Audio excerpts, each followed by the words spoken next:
Вот мы идем под сильным ливнем, полностью уже промокли. Один тут умудрился пойти в тапочках. Ну, а что делать? Да.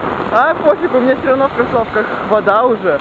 Если так думать, то я более здравомыслящий, чем вы.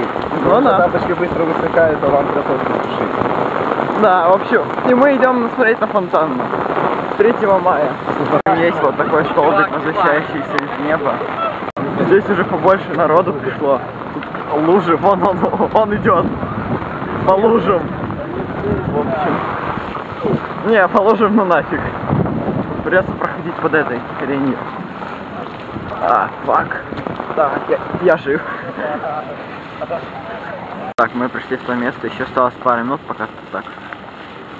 Сюда включенный фонтанчик, вот мелкий фонтанчик, вон, здесь не видно.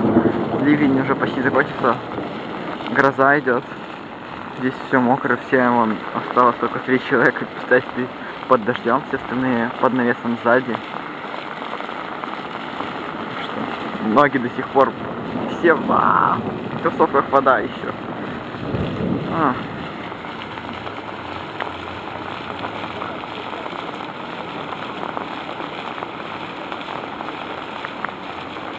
Гром гремит, молнии сверкают, а начала все еще нету. То ли нас затроллили и ничего не будет уже, то ли просто опаздывают. Но уже 5-минутное опоздание как-то несерьезно. Осенили инакомыслящих в фонтане, которые вообще в фонтан полезли. Большой фонтан. Заебись.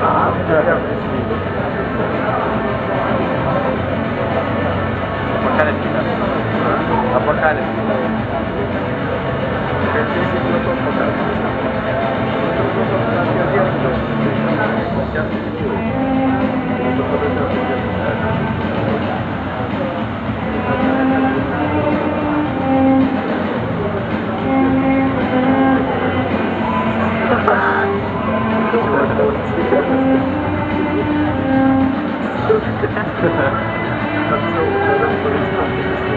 А этого чувачка. Слышишь, пошли. Не хочу. Это был нудный влог о фонтане? Да.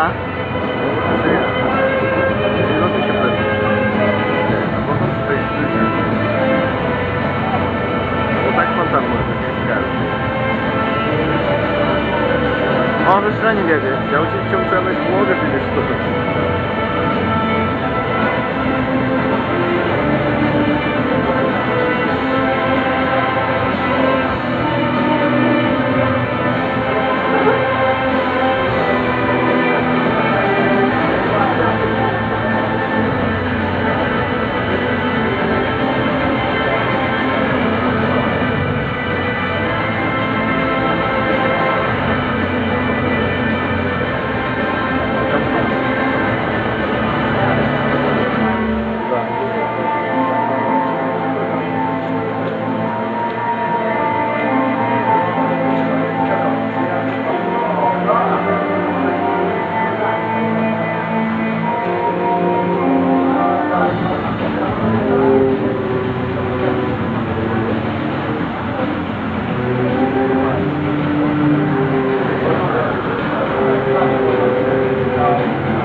Они ждут, что мы все решим, что все, и пойдем домой. И похоже на то. Все начали расходиться. Ни хрена ж не видно. А сейчас действительно камера. Все, пора домой. Ни хрена себе не было. Промокли. А нет, что-то есть.